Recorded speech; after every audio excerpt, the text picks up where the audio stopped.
Ever since I started hanging around with my pal Stephen Strange, he's always told me the same thing. But, he says, being the sorcerer supreme of this dimension means that I do not have the time for games. But I guess that was just something he made up to get out of playing fetch with yours truly. Because apparently, when there's a high-stakes game to be played for the fate of all reality, the doctor is all in. See, a while back, we got paid a visit by another so-called doctor. Of what, I'm not really sure. This one called himself Doom. He wanted to get his hands on one of the spellbooks in Strange's library, but this tome, a book of black magic called the Darkhold, was strictly off limits. Doom wasn't thrilled about that fact, and Stephen had a feeling that his fellow doctor was bound to come knocking again. Strange decided that the safest option would be to open a rift between realities and stash the Darkhold where no one would find it ever again. And this is where things get a little kooky, even for a ghost dog like me.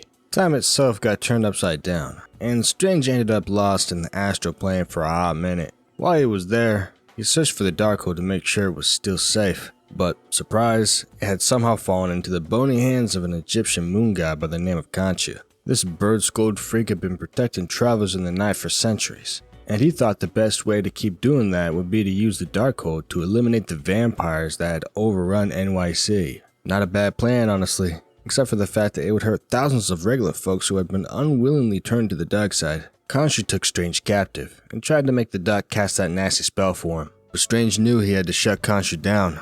Luckily, the Scarlet Witch had reminded Stephen that Khonshu loved a good game of Senet, which is some kind of fancy Egyptian board game, like chess. Even better, Khonshu wasn't particularly great at the game. Seriously.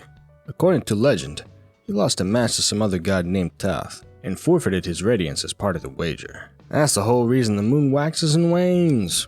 Look it up. Anywho, Strange played the game of his life, securing not only his freedom, but recovering the Darkhold as well. Funny part is, Stephen used a strategy that Doc Doom himself unintentionally tipped him off to, moving his piece to the House of Truth space and drowning Khonshu in the House of Water, giving the Doc a chance for a major comeback. It was a big gamble, but one that paid off. And now that he's back safe and sound, I haven't even gotten on his case about always turning me down whenever I want to play. The guy did save thousands of innocent lives after all. He deserves a free pass. This time. But you'd better believe it, the next time I ask him to toss a ball for me, I ain't taking no for an answer.